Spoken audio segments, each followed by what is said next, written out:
समस्त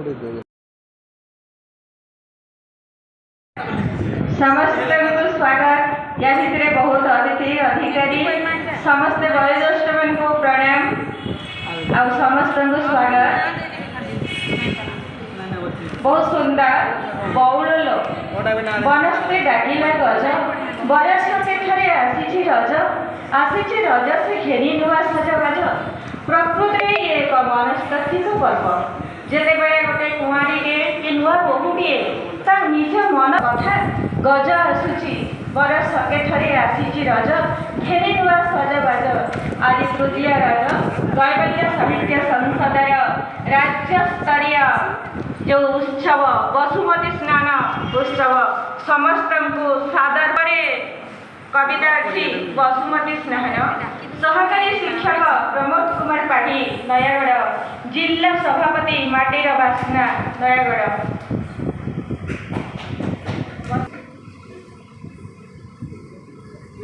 जय जगन्नाथ। संताकारं भुजगशयनं पद्मनाभसुरेशं विश्वधार गगनसदृशं मेघवर्णं शुभांगं लक्ष्मीकान्तकमलनयनं योगिर्विधानगम्यं वन्दे विष्णुं भवभयहरं सर्वलोकैकनाथं। बसुमती स्नान बरसके थे गोटिए दिनालो बरसके थे गोटिए दिनालो शेष रजरे पड़े महालक्ष्मीकर एही अटे पर्व चारिआड़े भिड़ बड़े माता रूपीए वसुधा धरणी माता रूपीए वसुधा धरणी मासिकिया धर्म पाले रज छड़ा होई दर्शन देन धरी थाए निज कोले आलो बहुल आलो संगात पाइबा बसुमती स्नान ए पर्व पाइले ए पर्व धरिले नारी जाति हेबे महान आलो बहुल आलो संगात पाइबा बसुमती स्नान काठ संगे न जीवे बाउंश खंडे नैण श्मशान रे पड़े न पाइन मुक्ति आसबी पुणी पर जन्म रे कर्म फल नहीं भोगिबी एही मध्य धाम रे। बसुमती अर्थात धरामाता माँ कोल संतान सर्वदा सुरक्षित एवं सुस्थ माँ सी जी संतान सबू अली अझट सही जाए हसी हसी देखा संतान खुशी और सुख समृद्धि माँ संतान मुख देखी बुझी जाए संतान मन सेहीपरि बसुमती माता ता कोल जगह दे सारा विश्व को निस्वार्थ भाव कर्म कर चली केते पदाघात सहूची तथापि से कर्म सर्वदा जाग्रत कारण संतान पदाघात ता खुशी पाई बोली से कही से बसुमती माता पुणी आज खुशी पेड़ी आनी ता पुरे हसुची जो पेढ़ीर नाम रज पर्व आमर ये संस्कृति भर माटी 12 मासरे 13 पर्व तहिर एक गणपर्व है रज पर्व। यही पर्वटी ज्येष्ठ मास शेष एवं आषाढ़ पहली पुलकरे आसे आषाढ़ प्रथम जल माटीमा हुए रजस्वरा से दिन कृषि कार्य निषेध कर नारी माने भी कामरू विरति पाती कहीं माटीमा भी नारीर एक अनन्य रूप तेणु माटीमा को कष्ट न होगापाई कटा बटा सब कार्य बंद हुए। यही पर्व 5 दिन धरी पालन करा जाए। यही पर्व में चाषी माने बसुमती माता को स्नान कराती। यही स्नान होउची रज पर्वर अंतिम दिवस अर्थात पंचम दिवस। यह बसुमाता शुभस्थान यह धरा स्नान महालक्ष्मी स्नान महालक्ष्मी गाधुआ और शुद्ध स्नान बोली आमे कहि परिबा कि 2 मास रु अधिक समय लगिला से माने अनुभव कले आउ कोनोसी भाषा रे बोध हुए अधिक कविता लिखा जाई थाई पारे किए से रेकॉर्डटा को क्लेम करिवो से माने वेबसाइट रे छाड़ीबा परे 2 मास परे हमको प्रदान करूछथि बहुत खुशी रो दिन।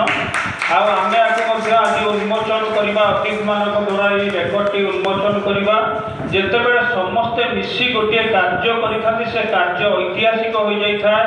ଆଜି ଏହା ହେଉଛି ଆମର ପ୍ରଥମ ରାଜ୍ୟସ୍ତରୀୟ ଗବେଷଣାତ୍ମକ ସାରସ୍ୱତ ମହୋତ୍ସବ, ଅର୍ଥାତ୍ ପ୍ରଥମ କରି କବି, ଲେଖକ, ପ୍ରାବନ୍ଧିକମାନେ ତାଙ୍କର ନିଜର ଭାବଭଙ୍ଗୀରେ ସାହିତ୍ୟକୁ ନେଇ, ବସୁମତୀ ସ୍ନାନକୁ ନେଇ, ଉତ୍କଳୀୟ ସଂସ୍କୃତିକୁ ନେଇ ଗୋଟିଏ କବିତା ଲେଖିଛନ୍ତି ବା ପ୍ରବନ୍ଧ ଲେଖିଛନ୍ତି ବା ଗଳ୍ପ ଲେଖିଛନ୍ତି ଏବଂ ଯେଉଁ କଥା ଅନ୍ୟ ଜାଗାରେ ଲେଖା ହୋଇନାହିଁ ସେମାନେ ସେମାନଙ୍କ ଭାବନାରେ ଲେଖିଛନ୍ତି। ସେଇଥିପାଇଁ ଏଇଟା ହେଉଛି ଆମର ପ୍ରଥମ ଗବେଷଣାତ୍ମକ ସାହିତ୍ୟ କାର୍ଯ୍ୟକ୍ରମ। ପାଖାପାଖି ଆମେ 100ରୁ ଉର୍ଦ୍ଧ୍ୱ ପ୍ରବନ୍ଧ ପାଇଛୁ, 100ରୁ ଉର୍ଦ୍ଧ୍ୱ ଆମେ କବିତା ପାଇଛୁ ଏବଂ 30ରୁ ଉର୍ଦ୍ଧ୍ୱ ଆମେ ଗଳ୍ପ ପାଇଛୁ। କରତାଳି ଦେଇ ସ୍ୱାଗତ କରିବା। ସର୍ବଶ୍ରେଷ୍ଠ ଦିଗ ସାହିତ୍ୟର ଆମେ 9ଟା ଦିଗକୁ ସ୍ପର୍ଶ କରିବା ପାଇଁ ଚିନ୍ତା କରୁଛୁ, ତାହା ହେଉଛି ନବଦିଗନ୍ତ। ଏ ସମୟ ହେଉଛି ନବଦିଗନ୍ତର ସମୟ, ଅର୍ଥାତ୍ ସାହିତ୍ୟର ସବୁ ଦିଗକୁ ଆମେ ସ୍ପର୍ଶ କରୁଛେ। କେତେବେଳେ ଆମେ ସାହିତ୍ୟକୁ ନେଇ କ୍ରୀଡ଼ା ସାଙ୍ଗରେ ଯୋଡ଼ୁଛେ, କେତେବେଳେ ସାହିତ୍ୟକୁ ନେଇ ଯୋଗ ସାଙ୍ଗରେ ଯୋଡ଼ୁଛେ, କେତେବେଳେ ସାହିତ୍ୟକୁ ନେଇ ବିଜ୍ଞାନ ସାଙ୍ଗରେ ଯୋଡ଼ୁଛେ, କେତେବେଳେ ସାହିତ୍ୟକୁ ନେଇ ସଂସ୍କୃତି ସାଙ୍ଗରେ ଯୋଡ଼ୁଛେ, କେତେବେଳେ ସାହିତ୍ୟକୁ ନେଇ କଳା ସାଙ୍ଗରେ ଯୋଡ଼ୁଛେ ଏବଂ ସମସ୍ତଙ୍କୁ ଉତ୍ସାହିତ କରୁଛେ। ଆପଣମାନେ ମଧ୍ୟ ସାହିତ୍ୟ ସାଙ୍ଗରେ ଯୋଡ଼ି ହୋଇ ରୁହନ୍ତୁ ଏବଂ ସମସ୍ତଙ୍କୁ ଉତ୍ସାହିତ କରନ୍ତୁ। ଆମ କାର୍ଯ୍ୟକୁ ଆଉ 200 ବର୍ଷ ପରେ ଯେମିତି ବିକଶିତ ଦେଶରେ କେହି ଜଣେ ଗ୍ରହଣ କରିବ, କେହି ଜଣେ ଗବେଷଣା କରିବ। ଗୋଟିଏ କଥା ମୁଁ କହିବି, ଯେତେବେଳେ ରଜ ଦୋଳି ଲେଖାଯାଇଥିଲା ଆମର ଭାଇ ଦେବଦତ୍ତ ଭାଇ ତାଙ୍କର ପ୍ରବନ୍ଧରେ ଲେଖିଛନ୍ତି, 2 ପଇସିକିଆ କବି ଲେଖିଲେ ରଜ ଦୋଳି କଟମଟ, ମୋ ଭାଇ ମୁଣ୍ଡରେ ସୁନା ମୁକୁଟ। କେହି କେବେ ଭାବିନଥିଲା 100 ବର୍ଷ ପରେ ପୁଣି ଗୋଟିଏ ସାହିତ୍ୟ କାର୍ଯ୍ୟକ୍ରମ ହେବ, ମୋରି କଥା କେହି କବିମାନେ ଆଲୋଚନା କରିବେ, ମୋରି କଥା କେହି ଭାଇ ଭଉଣୀମାନେ ଆଲୋଚନା କରିବେ, ମୋରି କଥା କେହି ଜଣେ ବଡ଼ ସାହିତ୍ୟିକ କହୁଥିବେ ଏବଂ ସମସ୍ତେ ତାଳି ମାରୁଥିବେ। 100 ବର୍ଷ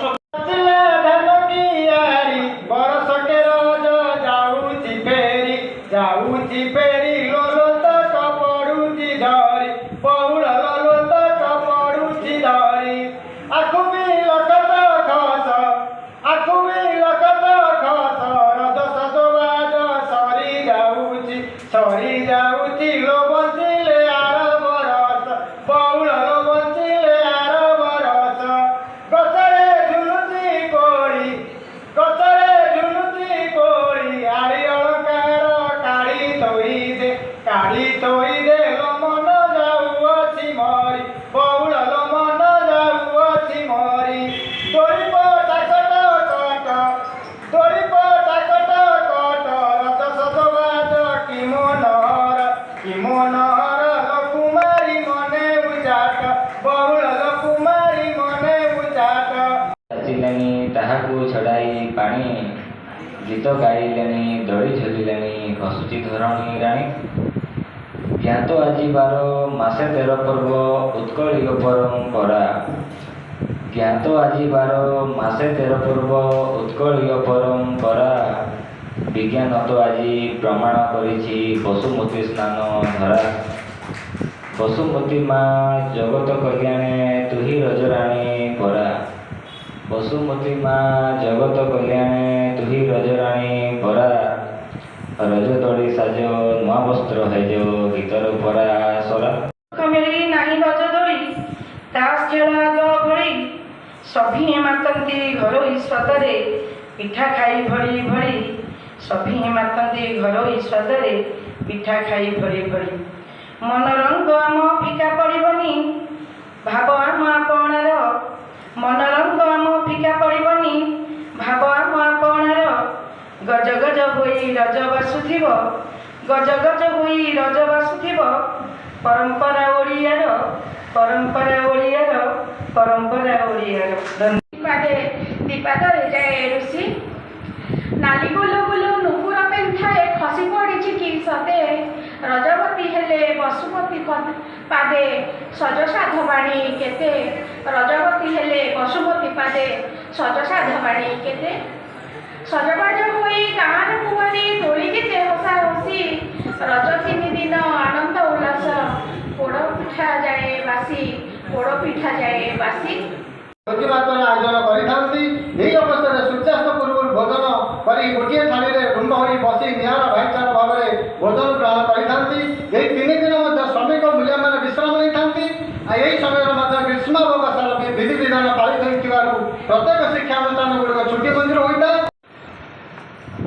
এই মাটিরে জনমি যেতে পুজিলে মাতোতে নানা মতে তোমা খুশি হেলু তু আশিষ দেলু পূর্ণ হেলা সবুরি কামনা মালো কল্যাণময়ী সারোড়া মালো অভয়দায়ী সারোড়া এই মাটির জনমি যেতে তোমার করুণা মহাসাগর মাতু প্রেম প্রীতির আধার কোঠ ভোগ খিয়া মোচকা খিয়া উঠ হে পহড় ভাঙি উঠ হে পহড় ভাঙি পণ্ডা পঢ়ি হারি করন্তি গুহারি পণ্ডা পঢ়ি হারি করন্তি গুহারি হেবাকু চন্দর লাগি হেবাকু চন্দর লাগি কোঠ ভোগ কিয়া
বর্তমান ମୁଁ ନିବେଦନ କରିବି ଆମ ସହିତ ଶିକ୍ଷାବିତ ଅଛନ୍ତି ସୁଭାଷ ସାର୍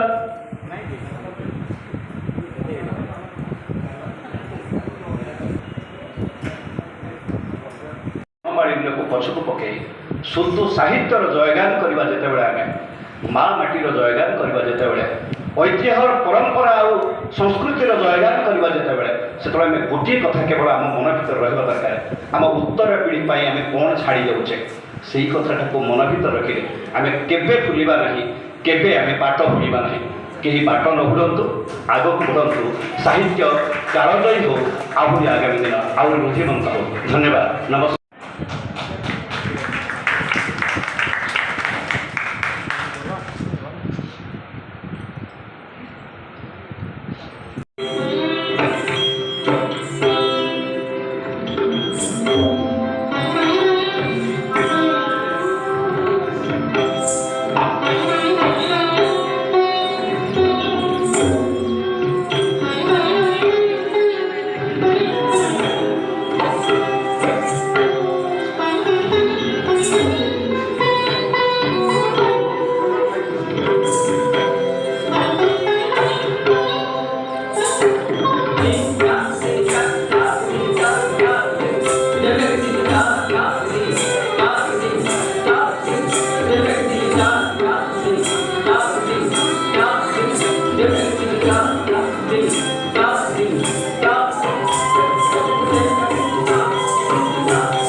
सुब्रत कवि सुब्रत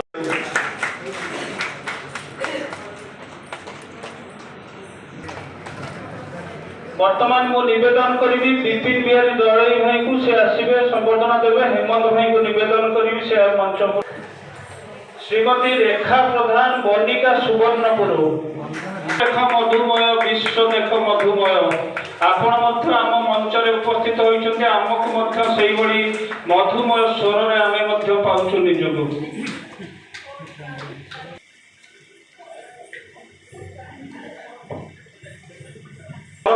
स्वागत करवा।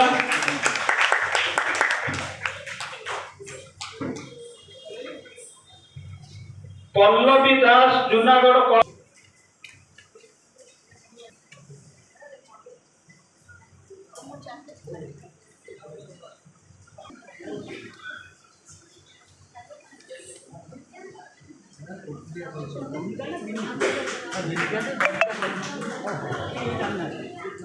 जय जगन्नाथ जय जगन्नाथ जय जगन्नाथ।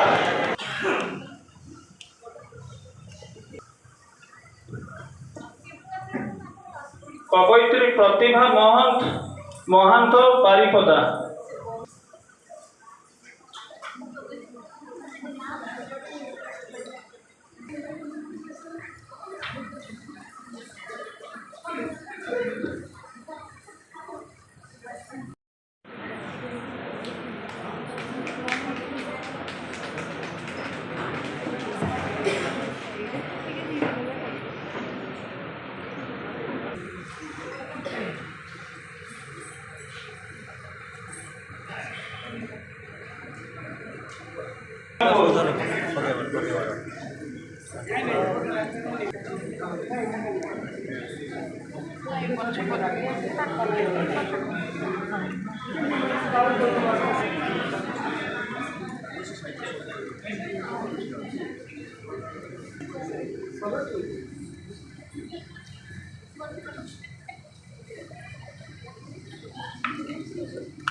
रज अवसर में कैवल्य साहित्य संसद श्रद्धा साहू भापुर ढेंकानाल विष्णुचरण साहू भापुर ढेंकानाल